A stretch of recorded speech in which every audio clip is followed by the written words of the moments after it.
Hey, what's going on? This week in class, I learned about gamification.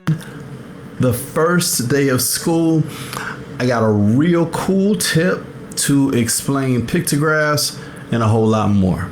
All right, let's talk about it.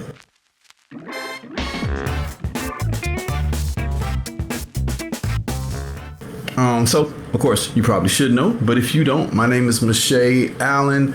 I am a second grade teacher, and this is my first year teaching. So, this week in class, my podcast is about just what I'm learning, and hopefully, I can help somebody who is teaching for their first year, because the first year of teaching is a lot, right? So, I kind of want to put something out there to let people know, during their first year, that they're not alone. And here are some of my experiences and how I'm getting through things. So last week, I told you about this crazy teacher dream I had. I just wanted to let you know I did not get a new kid in my class. And when I came back from Thanksgiving break, no, there were no beds in my room. So that's good.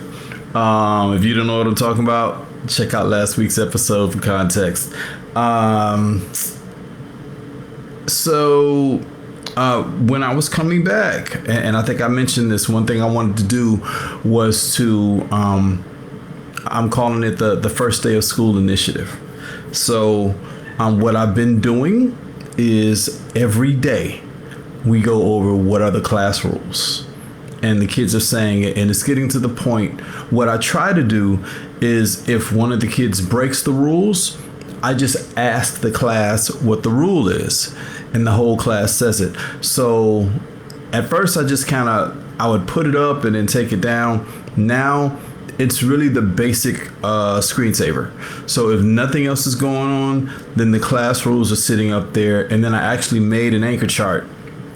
So just in case the class rules are not up on the screen, they're on the anchor chart. I'm thinking I might make another anchor chart or make what I put up on the screen a lot prettier. So when the kids see it, it just kind of burns it in their brain, and I'm getting them to say it.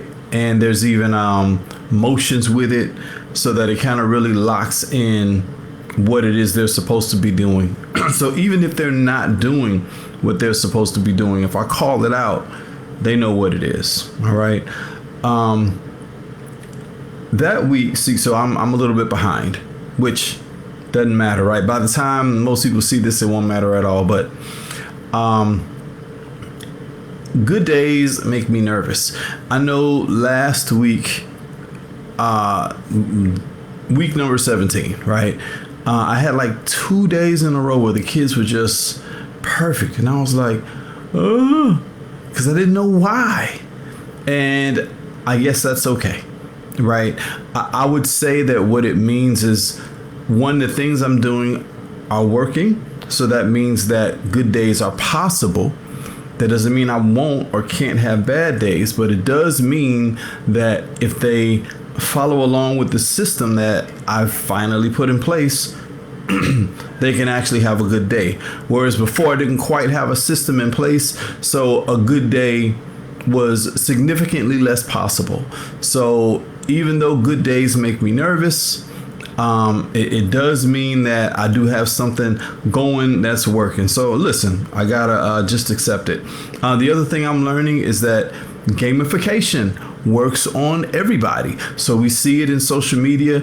I talked with my kids about it the other day. Like my kids have Spotify, and then there's this whole thing where everybody discusses, oh, I got this many minutes and I got that many minutes, and I have to explain, hey, listen to your music, enjoy your music, but this whole who has more time and all that stuff, that has nothing to do with you. That is something that Spotify sets up so that you can feel like you're doing something and you're staying on their platform because you're playing their game. So they kind of employed the same strategy in the classroom. I have a compliment wall, right? So there's things that I'm doing in the classroom to adjust behavior, and I also want to adjust behavior when we're out. Okay, so I tell them how they're supposed to walk in line. And if they walk in line in that way, and all teachers do it, then we may get a compliment. Somebody may say, "Oh, wow, you guys are walking so nice and quietly. I think you guys deserve a compliment," right? All teachers do something different with that compliment situation. But yeah, so I have a compliment wall. I got it from another teacher where I put some clear, like screen protectors, put them up on the wall. And then every time we get a compliment, I slide a piece of colored paper in there. And then once we spell the word compliment, we'll do something special. Got to figure it out. Maybe for most teachers, the cheapest and easiest thing to do is a pajama party. That doesn't cost you anything, right? So I got to figure out what it is I want to do. But they're doing pretty well. They are on the second letter M. So we only have 3 letters to go. So I'm proud of them. They're doing well. And one thing I make sure I do when they do walk in the line as they should, I praise them heavily. How you doing, Dr. Chaz? I praise them heavily because you can't just fuss at the kids. You got to let them know when they're doing the right thing and let them know that you're happy about that and you enjoy that. And they really like the compliment wall. They get so excited about it when they get a compliment. Hey, you got to put the paper in. We got a compliment. So, that's the other thing as a teacher, you have to be so careful to be consistent with these behavior motivational things. Sometimes teachers will do things and then they'll fall off and then the kid doesn't really care anymore because it's like, well, you don't stick with it, so why should I care? So you got to make sure you stay on top of those types of things. Let me give you this tip. So I was working with the kids on graphing, right? So we were doing bar graphs. And they got that. They didn't have it. Some of them, it took a little while, but overall, everybody grasped the concept of a bar graph, right? Then I also introduced them to pictographs, which they struggled with. So if you don't know the difference, bar graph, has numbers along the bottom, and then it has a bar, educational movie day. Yes. Or honestly, I do Fun Friday. And I'll talk about that later. I do Fun Friday, where if certain people have fulfilled certain requirements, then they get to watch a movie that's not educational. But I do like educational movie day in general. Educational movie day is tricky because they're in second grade, so it really has to be interesting and it really has to hold their attention. But yeah, because I was kind of digging for things. And if it doesn't hold their attention, they're like, nah, I ain't feeling this. So easier said than done. Possible, but easier said than done. So bar graph, they understand. Pictograph is when you use a symbol and that symbol represents a certain amount of people or whatever widgets, right? So let's say you're measuring how many people went to Disney on a given day, right? So you have a pair of Mickey ears represents 10,000 people, right? So if you have 5 Mickey ears, that's 50,000 people. You get that, right? Well, the kids had a hard time generalizing or making that leap from a symbol to something else. Short film, 30 minutes. These are second graders, maybe 20 minutes. Works a little better, right? Because even when I do Fun Friday, generally they'll if I'm doing Fun Friday, then they also have free time on their computer. So sometimes they go back and forth and move around, So yeah, but I like it. I gotta find something, and at the second grade level, it's tricky to find things that are actually safe and okay because some things are PG. You know what I love? I believe it's called Planet Earth, right? With Will Smith. I love that show. I'm not finished with it myself, but I've watched it and it's great. And I think I did it, or like it would be great in high school because it's PG. And what happens with PG is there's a little bit of language, nothing major, nothing we care about, but not anything that I could have with second graders. We watched I don't know why I keep forgetting the name of this. The one with the black women who help with the with NASA. I watched that with fifth graders, and we had to have a permission slip for them to watch that. And we had the note on the permission slip that, hey, a little bit of language, a little bit of romantic situations. So with second graders, I'm like, man, if I find stuff that's rated G, I can just watch it. If it's PG, I have to have a permission slip. So listen, that means, Dr. Chaz, that I can do something like this, but I'd have to plan ahead and send a permission slip home. Not a problem. It's just, I'm not type A, I'm type B. I'm not always a planner, I forget. But I like that. Pictograph. Symbol represents a given amount of people, widgets, what have you. The kids were having difficulty understanding that. So I would, it would say something like, 1 square equals 3 people. Okay. So there's 9 people. How many squares should be put? 9. No. Okay. All right. Then you look at the pictograph. Okay. 1 circle equals 2 people. There's 3 circles. How many people are there? 3. No. Okay. All right. What do I do? So, and here's the thing with the teacher. There are, sometimes there's lesson plan assistance that says, hey, give it to them this way, give it to them that way. But there's not always that. And sometimes you really just kind of have to have your own style. So I think I went home and it was bugging me and I was thinking about it. And I was like, there it is. So pictograph, the symbol is a car. And the key tells you how many people are in the car.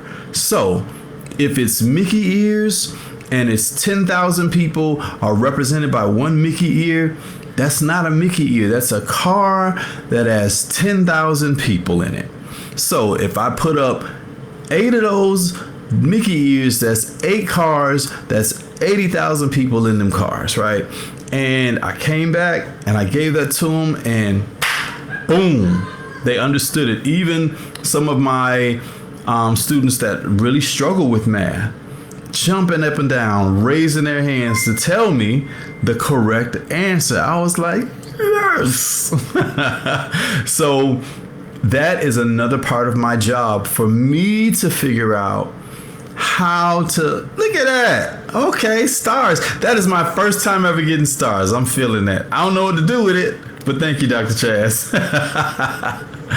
But that is a big part of my job, to figure out how to talk to my students, right? Because they're my students. So maybe, you know what I mean, on a metaphysical level, there's a connection between us that may not be a connection between those children and someone else.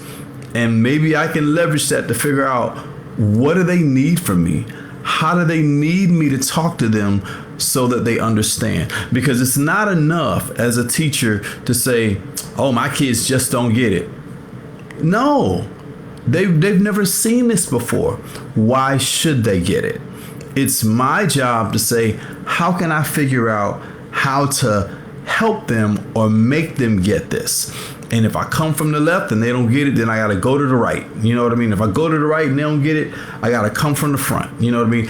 I have to figure it out. I have to give it to them in a way that they can understand. I know my pastor that I grew up with used to always say, you want to put the cookies on the bottom shelf. So that's something that I'm learning to do. And again, not just lumping it on the kids in terms of, they don't understand. No. I got to figure out how to help them. I got to figure out how to make them understand. So the other thing that I'm noticing about my kids is that they are working harder.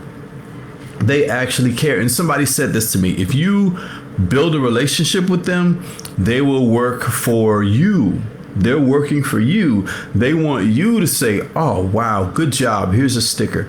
I like what you're doing. This is great. They want that from you. So since they want that from me, then as long as I continue to build that relationship, then it helps on the educational side. So it's important to stop and make sure you're building relationships. It's important to actually listen, to the kids. The second graders, and sometimes they're saying goofy things, but that's one thing I had to learn with my kids. Like, if my kids are talking to me, I put my phone down and I just listen. As opposed to kind of half listening, I really try to really just pay attention to what they have to say so I can give an honest and a genuine response instead of just a typical, oh, okay, all right, yeah. And I don't even know what they're talking about and I'm not plugged in, and they feel that when you are. And if they feel that you're for them, they will try, So I have one kid who he makes me laugh because he is not interested in school, but he's willing to try. But because he's not really interested in school, it's difficult for him. And he gets so angry when he's unsuccessful. So I'm working with him to help him build more success because he genuinely is starting to care. There's a platform that they use on their Chromebooks, and they have to have a certain amount of work done in terms of minutes and lessons. And he's coming up to me every 5 minutes. Do I have my minutes? Do I have my minutes? It's like, hey, man, just work. Just do what you do. I'll let you know. But that lets me know that he cares. He really wants to get this thing done. So, Fun Friday. I am finding that Fun Friday is a trigger for some of my kids, and it's kind of funny. It's one, it's a trigger on both ends of the spectrum. So I have one child who refuses to do any work, but wants all the benefits of the people who did work. And every Friday at this point, because I'm bringing different things. One time I had ice cream sandwiches. One time I sent them next door because there's a popcorn party. One time I gave people candy, and then the way I did the candy, because I'm like, okay, I have to remember that these are second graders, and treats and motivation for them can work differently. Like, instead of giving them one big thing, if I give them a lot of small things, it feels better to them. So I bought like small, like the teeny tiny fun size candy, and I was like, well, if you hit the top tier, you get 5. They were like, oh, 5, right? But the good thing about that was, because I didn't just have one big thing, what I was able to do was give the people who did the most a larger amount, people who did less a smaller amount, and people who did the least the smallest amount. And of course, people who did nothing got nothing. But it wasn't an all or nothing thing. So that was actually pretty cool, right? So on the one end, the people that don't want to work are very frustrated, right? On the other end, the people that work a little bit, or on that day realize, oh no, there's treats and I'm not going to get any. They hustled all day, and I almost felt bad for some of them because they hustled right up until the clock, and they had like 5 minutes of movie time, but they got their 5 minutes of movie time and their candy, and they were okay. So what I try to do, or what I do on Monday morning, I say, listen, let's not do this again. 15 minutes a day, and you don't have to work so hard on Friday. So just really trying to get them into the mindset of thinking ahead and making better decisions. Sometimes I write notes and I don't even know exactly what I meant when I wrote it. Let me think about this. I wrote balancing attention and support. Okay. As a teacher, one thing that I'm trying to make sure I have a handle on is I have children that have negative behaviors and children that have mostly positive behaviors. The negative behaviors tend to interrupt your class, so you address it. The positive behavior which is normally just not interrupting the class, doesn't always get addressed. And I'm really trying to make an effort to make sure that I give as much attention possible to my positive students.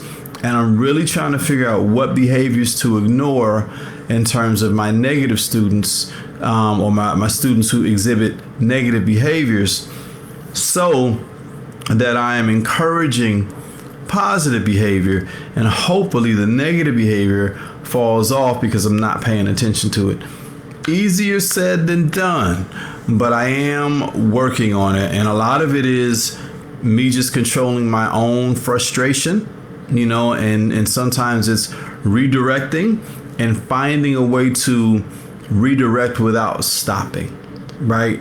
So even it's like, I think one thing I've done is like, I'll teach and I'm teaching out loud here, and then I'll maneuver over to the child and say, hey, don't do that. OK, that's interrupting everybody. And then I come right back up and keep talking to the class. So now what that child did not get was a broadcast announcement of whatever it was they were doing for the class, but it was just a one-on-one situation. So they did get some attention from me, but they didn't get the attention of the class in the way that they normally do. The other thing that I'm working on is some of my non-working students, just continually encouraging them to work. And when they do, load them up with praise and whatever benefits I got, so they get into the habit of working. And they see it's worthwhile, and there's a benefit to it, and there's a point to it. I've also, so the things that I want to happen, I reward in a bigger way. So I have writing prompts for the kids, right? So now instead of so they have a writing prompt, I'm gonna have a stamp. So I normally stamp their work, excellent, great job, awesome, I love it, all that type of stuff. And then now, my class economy, my money, they get extra money for the writing prompt. So now I have more kids that are taking a crack at getting the writing prompt, and I'm nudging them towards, hey, this is how I want it. This is how you got to do it. This is what we need. So between actual writing and then just handwriting, and those are things that I'm pushing so that they're better writers, because if you have to think to write. So hopefully if I can get them into writing more, maybe I'm getting them into thinking more. So yes, that was what I learned this week in class.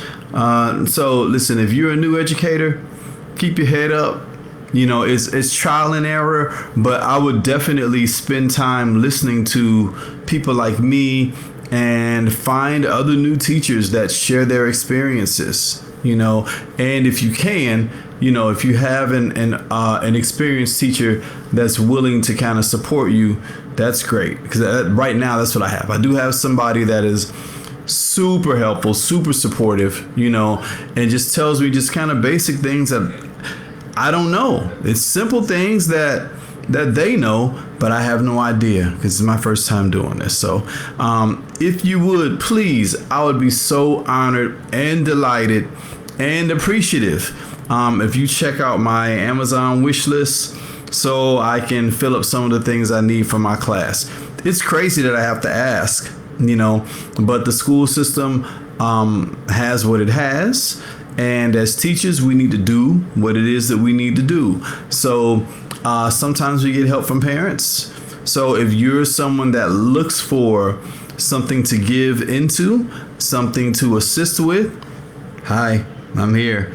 And I'm happy to have that. The great thing is, it's not like you're just putting money in my pocket. You can see what it is I need for my class. So kind of makes sense. Also, if you are a teacher, I'd love it if you would in the comments tell me what things do you put on your class wish list that you need for your class, right? Because I'm putting some things, but I don't always know what to put on there, right? So that, and then also in the comments, if you as a teacher, if you do the compliment wall situation, what things do you do for the class as a reward for getting all of those compliments?